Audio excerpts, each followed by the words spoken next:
La lectura de la proclamación de la palabra.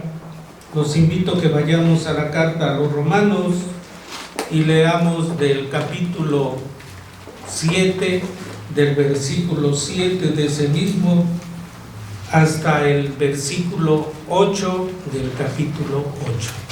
Vamos a leer del 7:7 al 8:8. Lo vamos a hacer de nuestra forma acostumbrada, alternadamente. Dice: ¿qué diremos pues? ¿La ley es pecado? En ninguna manera, pero yo no conocía el pecado sino por la ley, porque tampoco conocía la codicia si la ley no lo dijera: no codiciarás. Mas el pecado, tomando ocasión por el mandamiento, produjo en mí toda codicia, porque sin la ley el pecado está muerto. Y yo sin la ley vivía en un tiempo, pero venido el mandamiento, el pecado revivió y yo morí. Y hallé que el mismo mandamiento que era para vida, a mí me resultó para muerte. Porque el pecado, tomando ocasión por el mandamiento, me engañó y por él me mató. De manera que la ley, la verdad, es santa, y el mandamiento santo, justo y bueno. Y luego, lo que es bueno vino a ser muerte para mí. En ninguna manera, sino que el pecado, para mostrarse pecado, produjo en mí la muerte por medio de lo que es bueno, a fin de que por el mandamiento el pecado llegase a ser sobremanera pecaminoso. Porque sabemos que la ley es espiritual, mas yo soy carnal, vendido al pecado. Porque lo que yo hago no lo entiendo, pues no lo hago lo que quiero, sino lo que aborrezco, eso hago. Y si lo que no quiero es lo hago, apruebo que la ley es buena. De manera que ya no soy yo quien hace aquello, sino el pecado que mora en mí. Y yo sé que en mí, esto es en mi carne, no mora bien, porque el querer bien está en mí, pero no el hacerlo. Porque no hago el bien que quiero, sino el mal que no quiero, eso hago. Y si hago lo que no quiero, ya no lo hago yo, sino el pecado que mora en mí. Así que, queriendo yo hacer el bien, hallo esta ley, que el mal está en mí. Porque según lo interior, me deleito en la ley de Dios. Pero veo otra ley en mis miembros, que se rebela contra la ley de mi mente, y que me lleva cautivo a la ley del pecado que está en mis miembros. Miserable de mí, ¿quién me librará de este cuerpo de muerte? Gracias doy a Dios por Jesucristo Señor nuestro. Así que yo mismo con la mente sirvo a la ley de Dios, mas con la carne a la ley del pecado. Ahora pues ninguna condenación hay para los que están en Cristo Jesús, los que no andan conforme a la carne, sino conforme al Espíritu. Porque la ley del Espíritu de vida en Cristo Jesús me ha librado de la ley del pecado y de la muerte. Porque lo que era imposible para la ley, por cuanto era débil por la carne, Dios, enviando a su Hijo en semejanza de carne, de pecado, y a causa del pecado, condenó al pecado en la carne. Para que la justicia de la ley se cumpliese en nosotros, que no andamos conforme a la carne, sino conforme al Espíritu. Porque los que son de la carne piensan en las cosas de la carne, pero los que son del Espíritu en las cosas del Espíritu.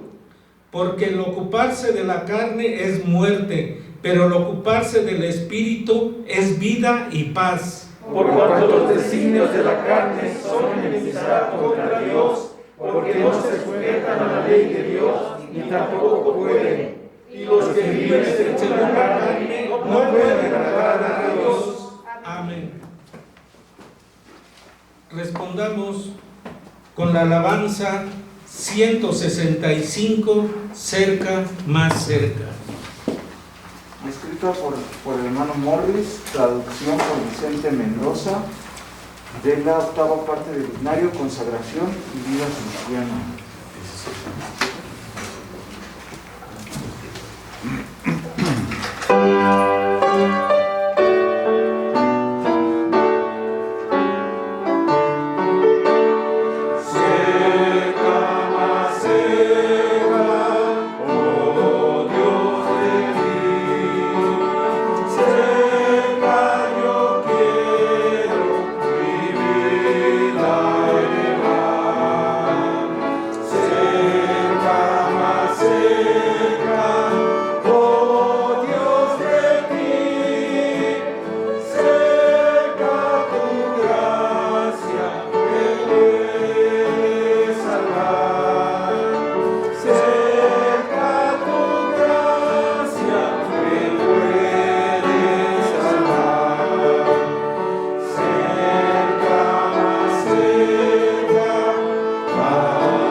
Así de pie recibamos el mensaje y a quien lo trae.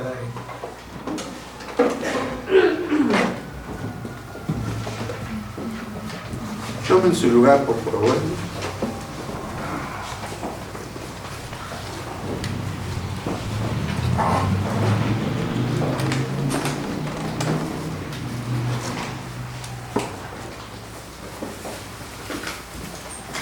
Ahora quiero invitarlos para que vayamos al libro del profeta Jeremías.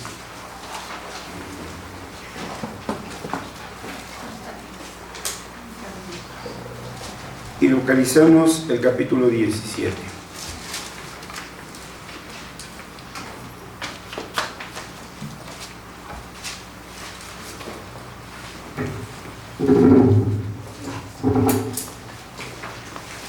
De este capítulo vamos a leer solamente el versículo 9, entonces es Jeremías 17, 9. Si ya lo tenemos, quiero invitarlos para que lo leamos todos juntos. Dice así: engañoso es el corazón más que todas las cosas y perverso, ¿quién lo conocerá? Amado Dios y Padre nuestro, gracias te damos porque nos has concedido el privilegio inmerecido de estar aquí en la comunión de los santos y en medio de ellos adorarte, en medio de ellos recibir la bendición del conocimiento de tu palabra y recibir la bendición de la dirección de tu Espíritu Santo para que sepamos lo que debemos hacer. Por eso, al ser expuesta tu palabra, queremos pedirte que tu Espíritu Santo, como siempre, Señor, haga la obra en nuestros corazones, de tal manera que podamos ver, Señor, solamente tu palabra, que podamos, Señor, también entender tu palabra, pero sobre todas las cosas, que estemos resueltos a vivir de acuerdo a tu palabra.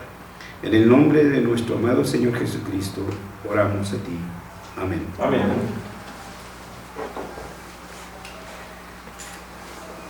Estamos, como recordarán, estudiando el Catecismo de Heidelberg.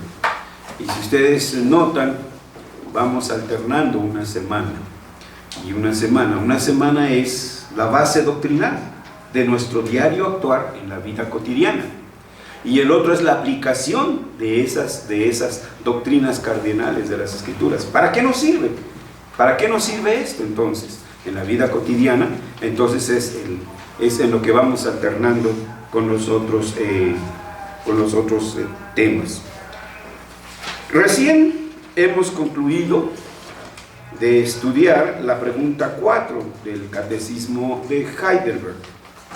En dicho estudio se examinó el significado de amar a Dios, al prójimo y a uno mismo con todo el corazón, con todo el alma y con toda la mente y con todas las fuerzas. La pregunta que hoy vamos a exponer es la pregunta número 5, la cual se lee así: ¿puedes cumplir todo esto perfectamente? La respuesta es no, porque por naturaleza estoy inclinado a aborrecer a Dios y a mi prójimo. Hay varias cosas que resaltar de esta afirmación. Fíjense bien, que es la afirmación de una iglesia. No es la declaración filosófica de un Hegel o de un Marx. Es la confesión de una iglesia cuya confesión siempre estará sustentada por las Escrituras. Segundo, que hay que notar que la respuesta no es de un pagano, no es de un incircunciso, es de un cristiano. Yo, cristiano, yo, salvo por la gracia de Dios, no puedo cumplir esto. Esto es de veras bastante estrujante, porque se supone que somos salvos, se supone que nosotros no odiamos a Dios, se supone que no odiamos a nuestro prójimo. ¿Por qué nos dice esto el Señor a nosotros mismos? Por eso resultó ofensivo lo que Jesús le dijo a los fariseos. Si yo cumplo la ley, si yo no robo, yo no mato, ¿por qué me dices esto a mí? Y por eso lo odiaban. Estos temas no son muy populares en el púlpito. Y no son populares porque tampoco le da popularidad al pastor. Entonces prefiere predicar, y una temática es siempre, por lo general, predicar un versiculito e ir de palabra por palabra, y entonces queda como un gran exégeta. Sin embargo, un profeta tiene la obligación de declarar la palabra de Dios. Punto. Así ha dicho Jehová. La recibirán aquellos que el Señor en su misericordia toque sus corazones. La rechazarán aquellos que han endurecido su corazón.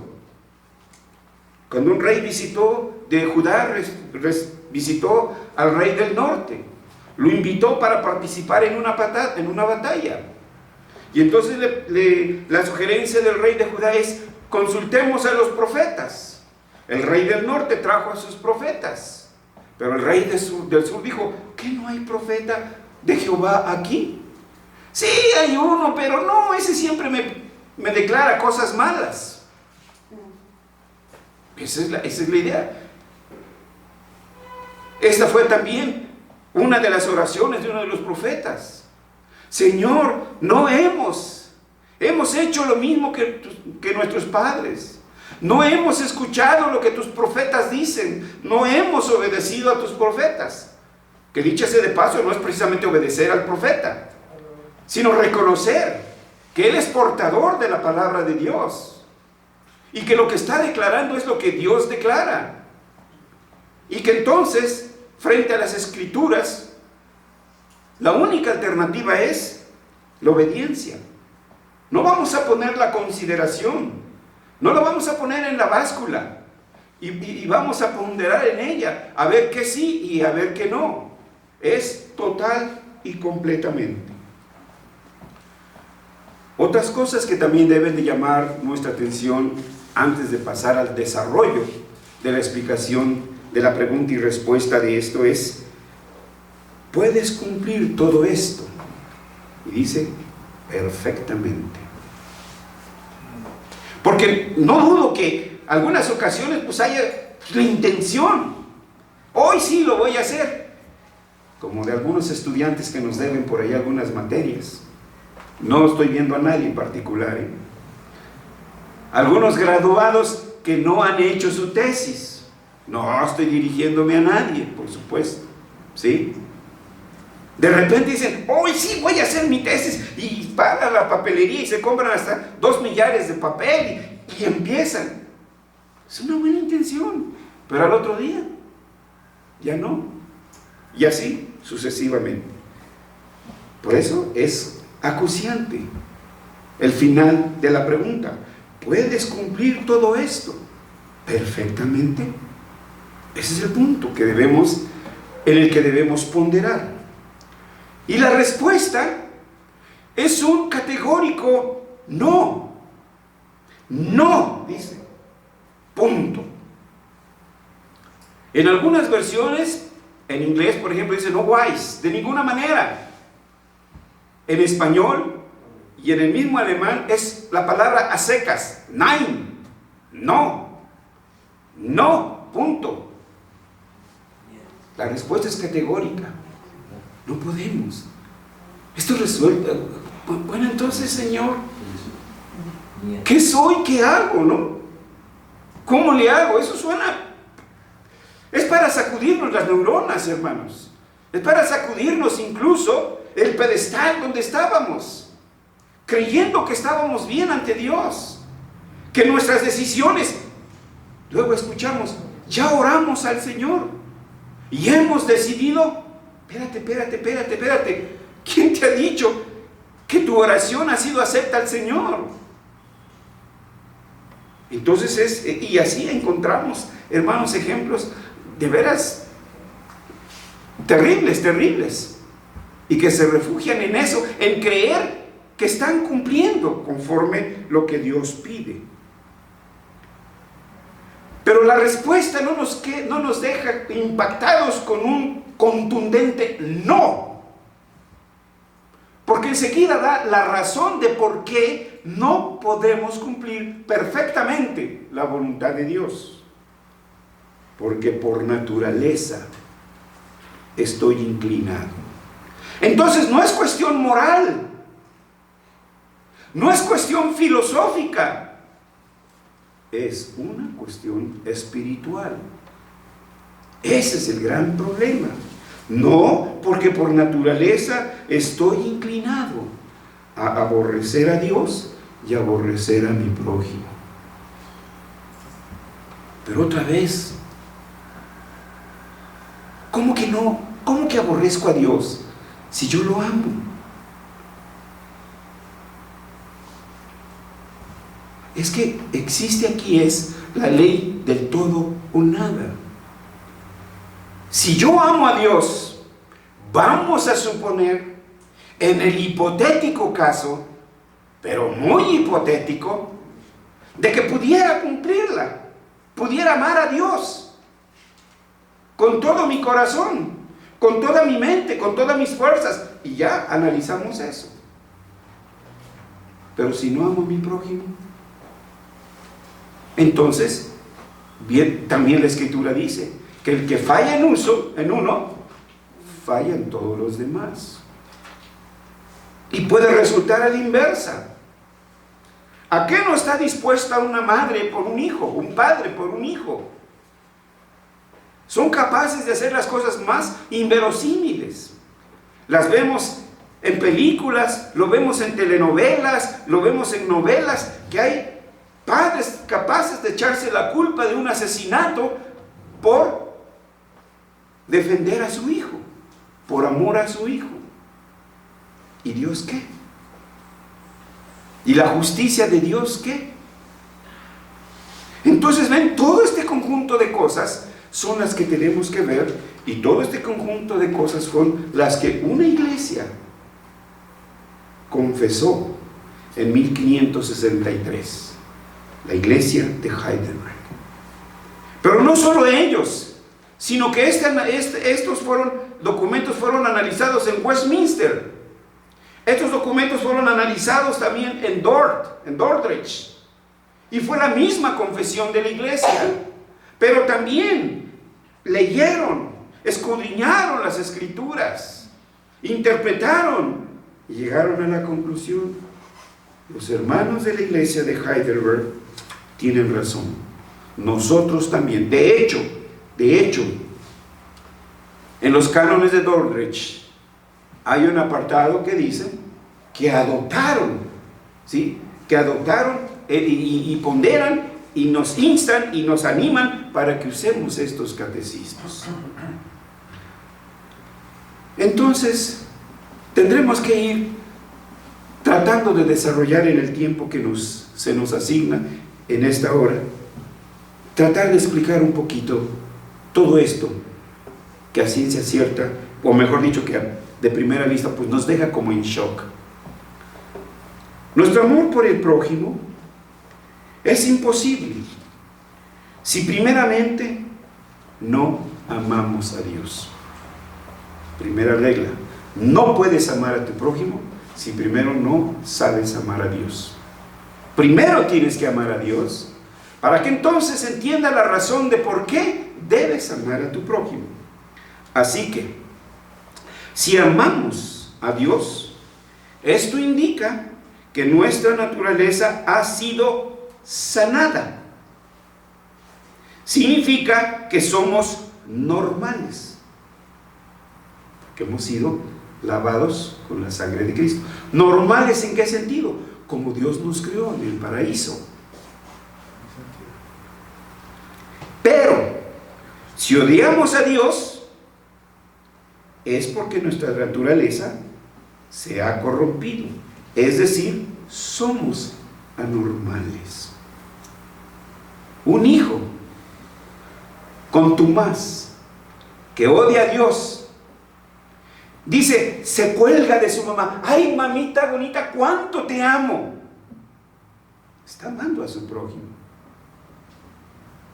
pero es un amor cojo, manco, mutilado, porque no podrá ni sabrá amar verdaderamente a su madre, aunque la llene de arrumacos y le llene la mejilla de saliva de tantos besos que le da. Si no ama a Dios, ese amor es imperfecto. Creemos que eso es amor, pero solo Dios puede definir el amor. El hombre natural, el que no ha nacido de nuevo, nunca admitirá esta verdad desnuda, mientras viva en la burbuja de la mentira elaborada por los hombres de este mundo. Aprende a amarte a ti mismo. Quiérete a ti mismo. La burbuja de la mentira elaborada por los hombres de este mundo está apuntalada por sus ideologías y sus filosofías inmanentes. ¿Qué es una filosofía inmanente?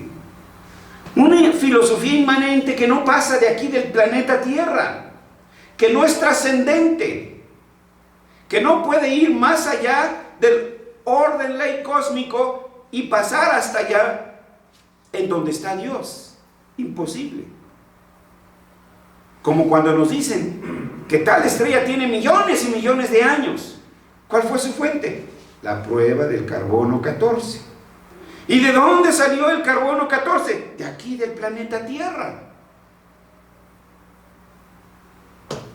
Entonces, la creación, midiéndola con la creación, eso es inmanencia. Cuando el hombre natural oye lo que el catecismo dice, que por naturaleza somos propensos a odiar a Dios y a nuestro prójimo, se siente ofendido y prefiere hacerle caso a su filosofía, o finge que está dormido. Agarra, está huyendo. Es el Espíritu Santo luchando, porque aunque se cerraran los oídos, las ondas de nuestra voz atraviesan las paredes craneales. Así que escuchamos, pero fingen que no oyen, porque no quieren oír esto. Esto le taladra los oídos.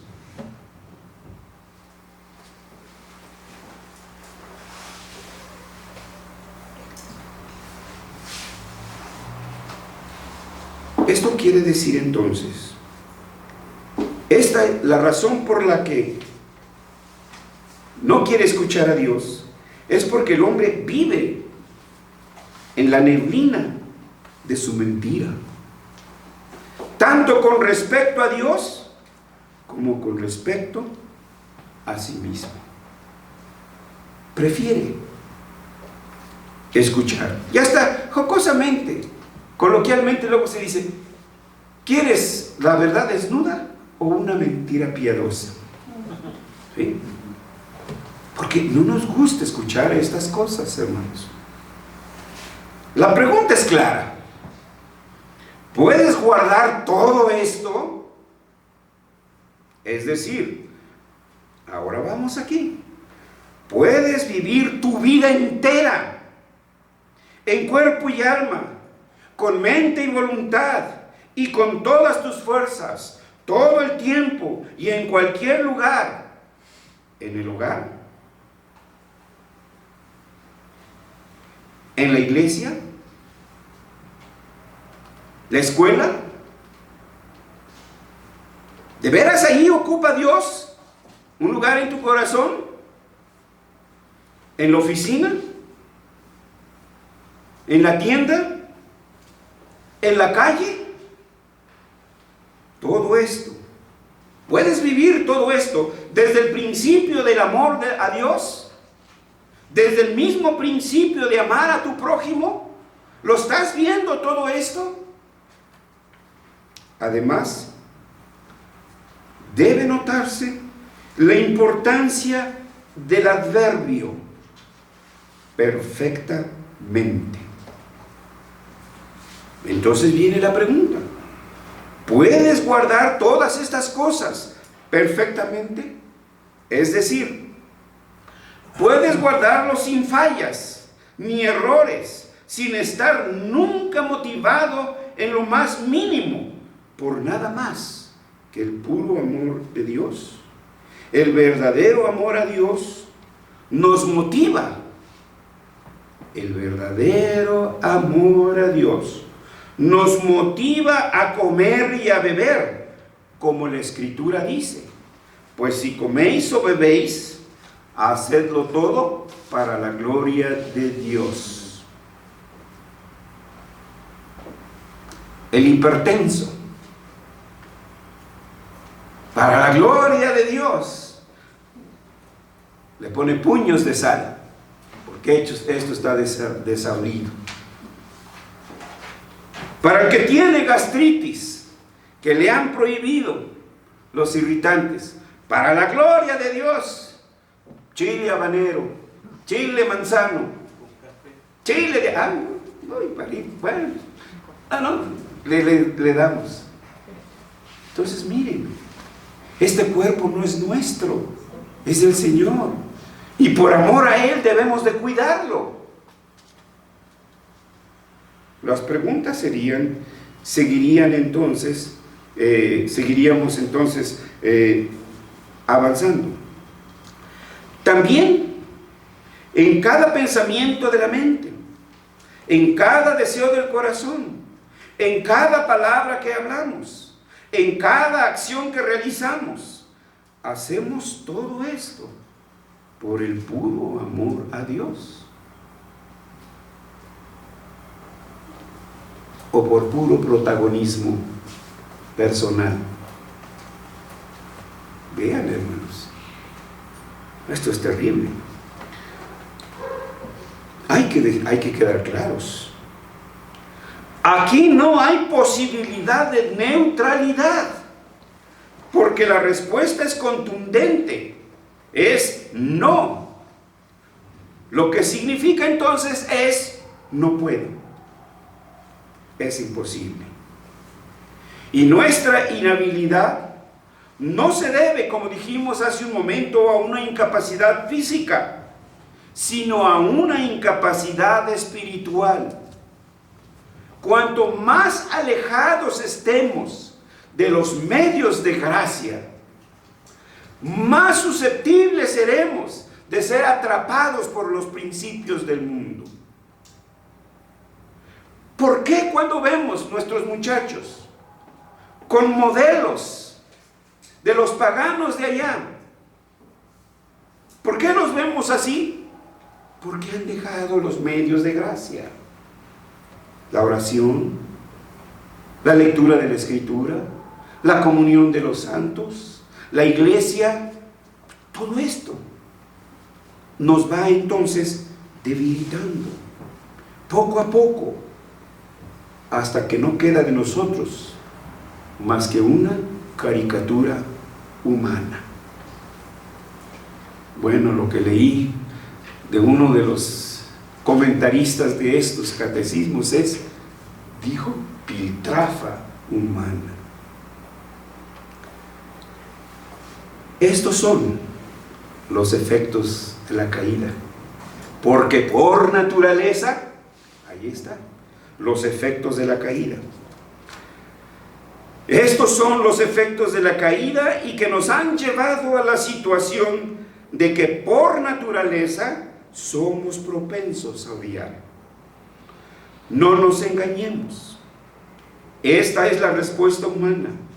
No puedo, no quiero, no deseo, no anhelo querer. No tengo el deseo en mi corazón de amar a Dios y de guardar todas estas cosas. Dios dice esto, pero yo haré lo otro. Y hay pasajes en las Escrituras donde los profetas les dicen, hagan esto. Y la respuesta del pueblo es un contundente, no lo haremos. Bueno, sufrieron las consecuencias, por supuesto. Porque como la voz que le habló a Pablo le dijo, dura cosa te es dar coces contra el aguijón. Dura cosa es darle de patadas al pesebre, porque es Dios que nos hace respirar, es Dios que hace que el alimento llegue a nuestro cuerpo, es Dios que venga todo esto. Amar a Dios significa que estamos dispuestos a honrarlo, respetarlo, glorificarlo y vivir bajo la dirección de su santa voluntad, la cual está registrada en las Sagradas Escrituras. Si no estoy dispuesto a hacer esto, lo contrario de amar es odiar. Punto. Si tu Biblia es un objeto decorador de tu librero, entonces odias a Dios. Si esta comunidad que son tus hermanos, no hay amor ni prontitud por acudir a verlos a ellos y saludarlos, bueno, entonces, hermanos, estamos demostrando, sencillamente no amamos a Dios. La rebeldía, la contumacia y desobediencia me colocan en una situación adversa a la voluntad de Dios y por tanto me constituyo en un extranjero. Y si no soy hijo, entonces soy un vil y miserable bastardo. ¿Puede imaginarse? Su abuela, incrédula, a la cual he hablado del Evangelio muchas veces, es rebelde y contumaz al Espíritu y a la voz de Dios en su llamado, pues entonces no es hija de Dios. ¿Qué es? Como dice la Escritura, bastarda. Porque así dice Pablo: si no sois hijos, sois bastardos. Punto. No hay más que decir. Si no amo a Dios, entonces odio a Dios. Si odio a Dios, también odio a mi prójimo. Como por ejemplo, si mi prójimo se cruza en mi camino y limita mi lugar, mi espacio, no me agrada eso. Y mi primera intención es eliminarlo. Si ese prójimo es mi empleador, mi jefe, mi patrón, simplemente trato de sacarle mi salario, pero con menos horas de trabajo. Hago como que trabajo. Por eso luego el patrón hace como que paga. Si mi prójimo es mi empleado, entonces trato de mantener su salario lo más bajo posible para obtener la máxima ganancia con la mínima inversión. ¿Estás de acuerdo a sus leyes económicas? Leyes hechas por los hombres sin tomar en cuenta a Dios, desde luego. Si mi prójimo está en el mismo negocio que yo, trato de excluirlo del gremio. Si es mi competidor para un determinado puesto en oficina, hago todo lo que esté a mi alcance para descalificarlo y estropear su reputación. Miren cómo lo vemos.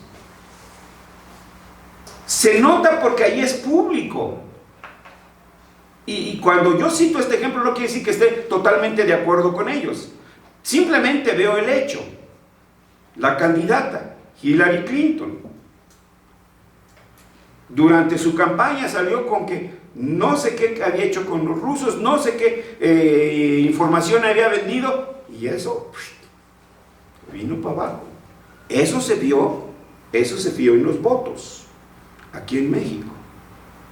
Se dijo que Ricardo Anaya había hecho esto y que tenía lo otro durante la campaña. Después de la campaña, ay, perdón, me equivoqué, pero ya había hecho mella en los votos. Entonces vean, hermanos, somos sucios para jugar. Nos han enseñado a competir, no a colaborar. Génesis presenta a la mujer como colaboradora, al mismo nivel que el hombre, con distintos oficios, por supuesto, pero ahí está. Si mi prójimo tiene autoridad sobre mí, me rebelo contra él. Si él está bajo mis órdenes, yo me enseñoreo sobre él. Estas y muchas cosas son manifestaciones diarias de este odio a mi prójimo. Lean con cuidado en el Catecismo Mayor, cuando habla de los mandamientos y cuando habla de respetar y de honrar. Honrarás a tu padre y a tu madre, y luego la explicación. Ahí es bien claro el catecismo cuando responde: ¿cuáles son mis deberes para con mis colegas? ¿Cuáles son mis deberes para con los que estoy bajo su autoridad? ¿Cuáles son mis deberes para con los que están bajo mi autoridad? Es bastante impresionante, hermanos. La palabra propenso denota aquí un estado de desviación de un cierto estándar, un declive, un estado de no conformidad con un cierto criterio. En este caso, denota que nuestra naturaleza ha caído, ha declinado de su posición que antes era la correcta, ahora es perversa, contraria a la norma de la ley de Dios. Es lo que Dort habla de la depravación total del hombre. Esta propensión, por lo tanto, es una corrupción de mi naturaleza, de tal manera que me es imposible guardar las cosas de la ley, del amor de Dios, y en verdad odio a Dios y a mi prójimo. Por otra parte, cuando el creyente da esta respuesta, expresa este veredicto de sí mismo: yo no puedo cumplir perfectamente. Es decir, acepta que no puede amar a Dios y a su prójimo de una manera perfecta. Esto significa que él es redarguido por el Espíritu Santo, quien lo instruye y lo dirige con la palabra de Dios. En prueba de esto, el catecismo refiere varios pasajes de las Sagradas Escrituras, como Romanos 10. No hay justo ni aún uno. Este es el testimonio de la Escritura en todas partes. Pablo dice: antes bien, sea Dios veraz y todo hombre mentiroso. Romano 3:4. Y ese testimonio está ampliamente corroborado por la experiencia real, así como por la historia del mundo. Las guerras atroces, el salvajismo de las dictaduras humanas, la hazaña de los ladrones para despojar a su víctima, y etcétera, etcétera y etcétera. Pero en la quinta respuesta del catecismo está la confesión del cristiano, cuyo único consuelo frente a este mal de vida y muerte es que el cristiano pertenece a su fiel Salvador Jesucristo. ¿Cuál es tu único consuelo, tanto en la vida como en la muerte? Que no me pertenezco yo a mí mismo en cuerpo y en alma, sino a mi fiel Salvador Jesucristo, quien murió por mí para salvarme de mis pecados. En conclusión, hemos dicho, el catecismo confiesa que estamos propensos a odiar por naturaleza, que no podemos cumplir perfectamente, que nuestra respuesta contundente es no puedo.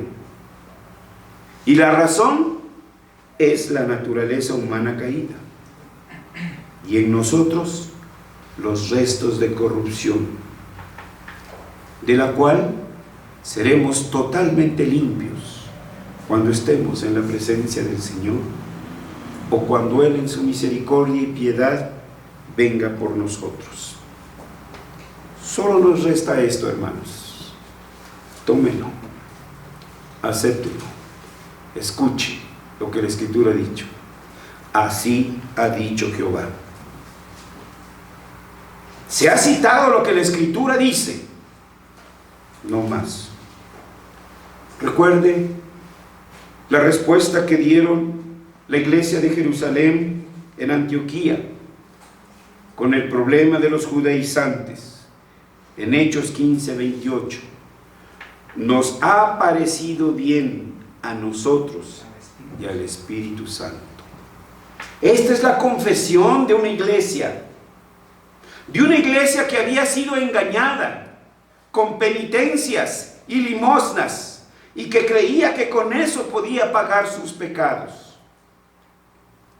Se dan anécdotas chuscas en las ventas que se hicieron en Alemania de las indulgencias, que una persona dijo: ¿seguro que se perdonan mis pecados? Sí, esto. Eso lo leí allí, hermanos. Que no sé cuántas indulgencias compró, fue y mató a su suegra. Lo tomaron preso y exhibió sus indulgencias. No, aquí dice que soy liberado. Puede llegarse a esas cosas, las que suenan tan chuscas. Si esto ha confesado la iglesia a través de los siglos, Pablo mismo dijo: miserable de mí, ¿quién me librará de este cuerpo de muerte? Esas mismas palabras deben ser suyas y mías. Miserable de mí, miserable de nosotros, porque no podemos cumplir perfectamente la ley de Dios. ¿Quién nos librará de este cuerpo de muerte? Pero Pablo no se quedó allí. Gracias doy a Dios por Jesucristo, Señor nuestro. Romanos 7, 24, 25. Pagó nuestra deuda en el Calvario, cumplió perfectamente la voluntad de Dios y está a la diestra del Padre intercediendo por nosotros. El Chapo, con todo y sus millones, y que ha contratado los mejores abogados, está en la cárcel.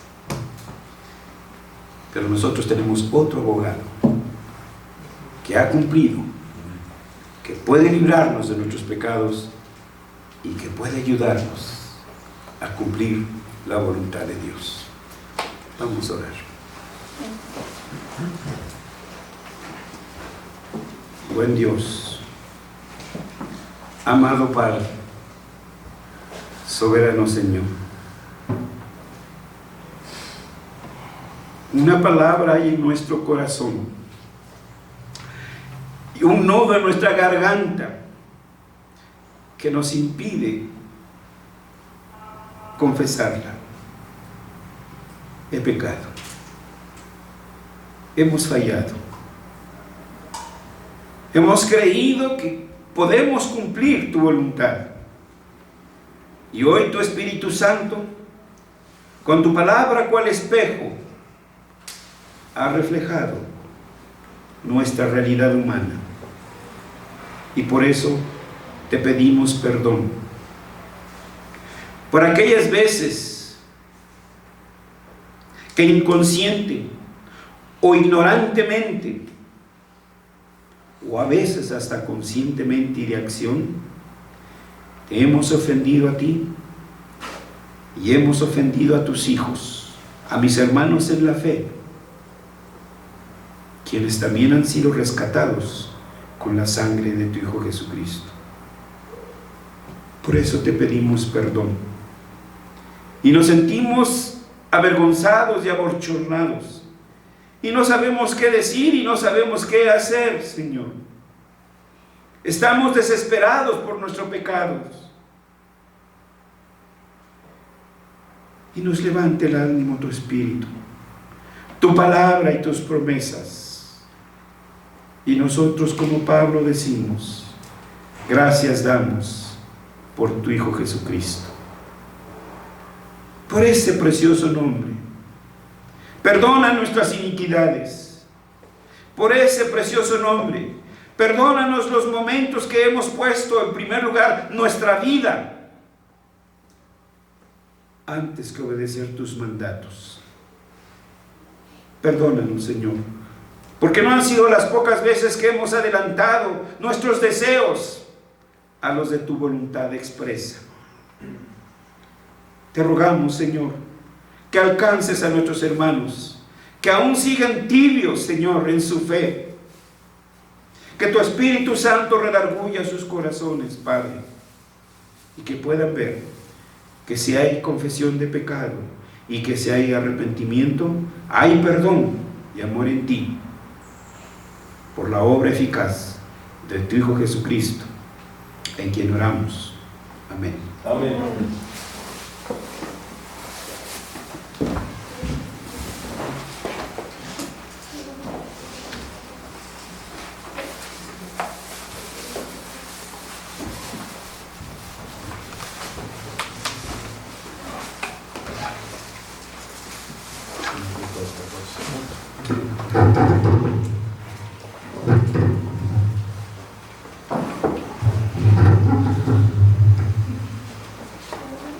Gloria a Dios por su palabra. Los invito a que respondamos con la alabanza 179.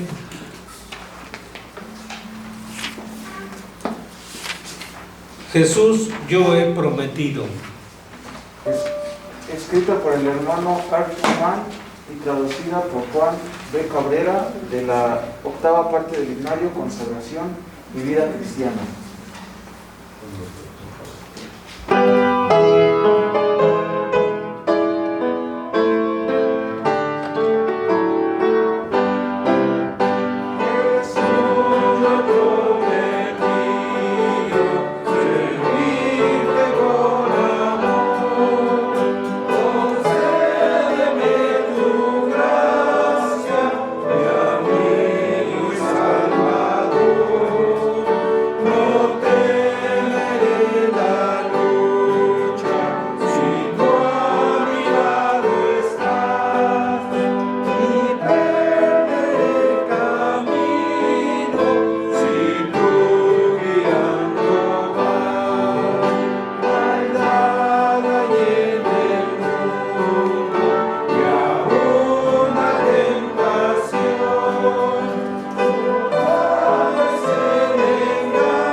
Pueden tomar su lugar.